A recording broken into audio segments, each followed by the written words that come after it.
Welcome back, gamers. I'm Doc, and I have a mustache.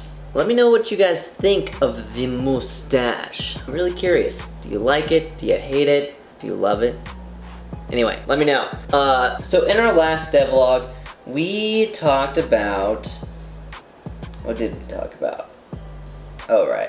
I kind of went over and shared with you guys. You have been seeing all the content that I've been producing in 2020, and now that we're in 2021, kind of caught up. I can start to show you guys the things that I've been able to do in 2021 so far. And I gave you a little sneak peek of some inventory stuff we've been doing, new creatures that you can fight in the game, as well as a new map that we're working on for the demo. So today I wanted to go over and show you guys what we've done with the inventory so far. Part of the reason why I wanted to do this is because it's still kind of in the work. It's been a huge project. Why? I did not foresee how big and how much coding inventory actually requires. It sucks. Anyway, and since it's still in development, I was hoping to hear more from what you guys think, any changes or thoughts that we might be able to do with the inventory system. It's a pretty big part of the game, so it's very important that we kind of do it in a way that works well for the players. So let's go ahead and dive into that. So basically,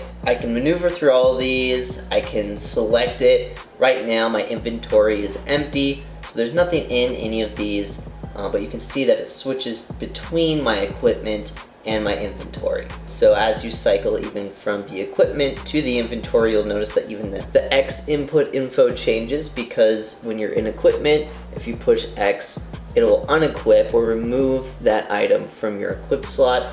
But if you're in the inventory system, pushing X is actually going to drop that item. Then there's the Y button, which switches the item info, so you can switch between your item stats, or you can switch to more descriptive details on that item. Then you've got A for selecting and B to go back. Then you can push down on your right joystick, and this will simplify the stats info. This makes it so that you can visualize your character, or even what's kind of happening around your character, because as you're cycling through your inventory, everything is still happening live.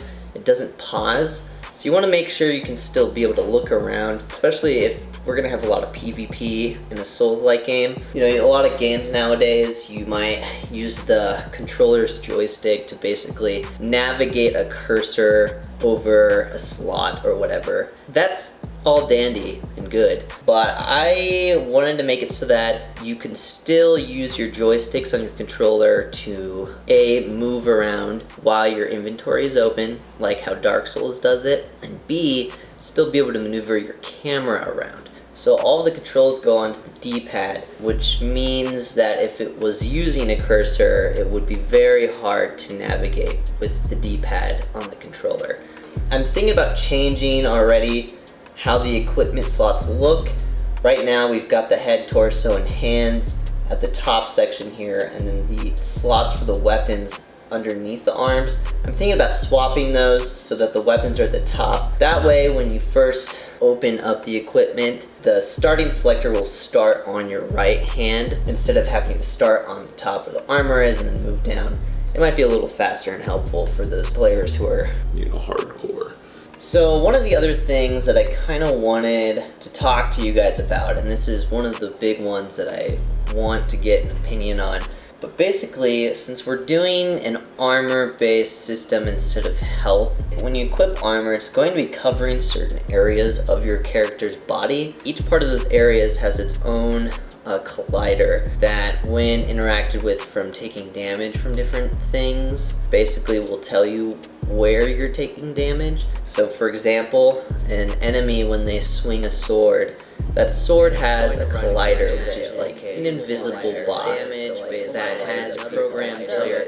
Boring! Shut up, nerd! So what I'm imagining is when you pull up this equipment menu, when you have areas with armor, it's going to show you essentially the durability level on those pieces of armor, and then as they're taking damage and getting weaker and weaker, it'll be like flashing or something on this body part. That's one of my thoughts. Also, in terms of when you're actually playing the game, I was thinking as you take damage on different pieces, it might flash for a second, that piece of armor, and maybe with a certain color that shows the integrity a little bit better. So I hope that kind of makes sense. It might be a little too complicated, so that's also why I wanted to get some opinions on it, and maybe there's a better way to do this. So you guys let me know what you think, if you have any other ideas of how to handle something like this. Now let's talk a little bit more about how you actually get your items in your inventory and stuff.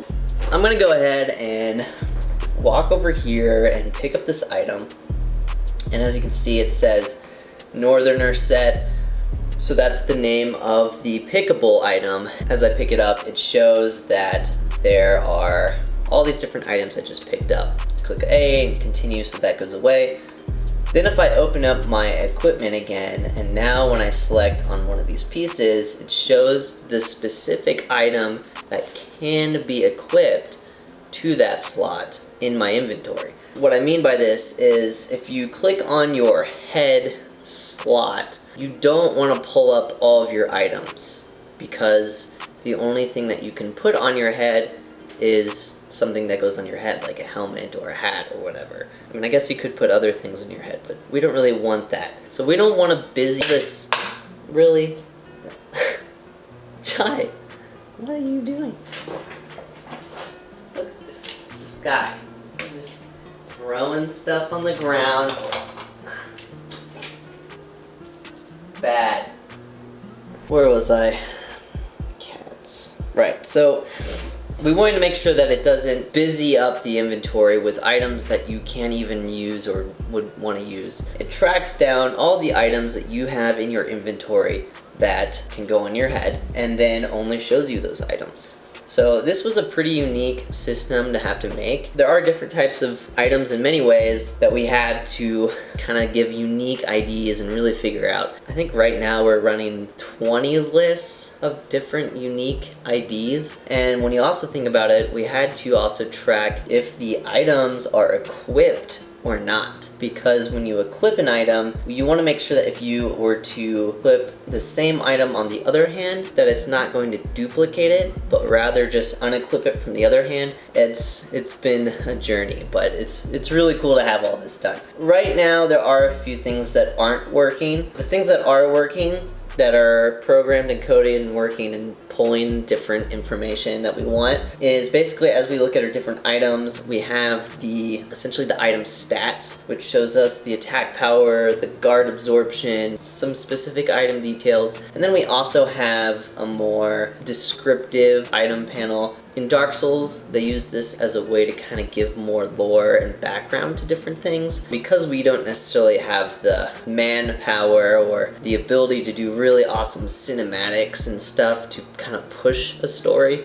it's going to be a lot easier to kind of hide these bits of details that help further the history and story for the player as they're playing. One of the things that's not working is basically these player stats on the right. Right now they just have a set amount, but they're not actually updating when you equip items. We have a few other game UI stuff that we can show. We do have a map that will be showing. Right now it doesn't actually show anything, even though I have been working on the demo map. The demo map isn't finalized yet. I wanted to have a map because if we're gonna have a procedurally generated kind of game mode, then you need to be able to track where you've been and kind of where you're going, because you won't ever be able to just memorize the zone like you can in Dark Souls.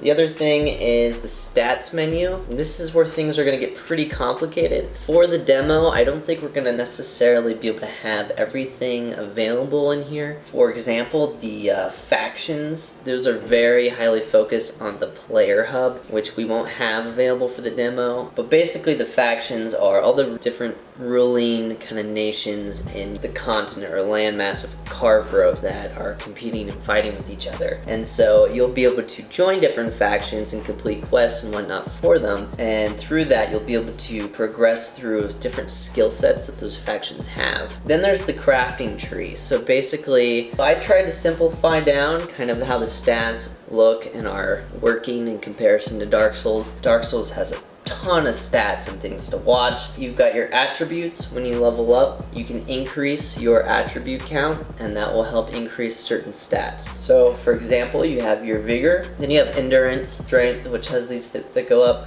and then intelligence is the unique one. Normally a lot of kind of RPG, fantasy type games use intelligence to increase like your capability with like magic. We haven't really set any use of magic in Karvaros. So right now my thought is that intelligence will actually give you a point to increase either in your crafting skills or in your faction skills. So that's kind of what we've got for those different things that you'll find in your inventory. We hope you guys enjoyed this one. It's been a lot of fun being able to work on the inventory system, and now that we have Alex working with us, getting a lot of that concept art and modeling stuff done is really gonna help bring out some good visuals. So I hope you guys enjoy that. Don't forget to subscribe, like, check out our social medias. We got Facebook, Twitter, Instagram. We even have a TikTok. But seriously, for this thing to work, we need you. We need you guys. So give that a subscribe button, good pounding, and that like button a good spanking, because we need it. What did I just say? By liking and sharing and subscribing, you know, doing all those things really helps get us out there more. Having actually people who are aware of our game, seriously, it helps a lot. Thanks. See you guys next time.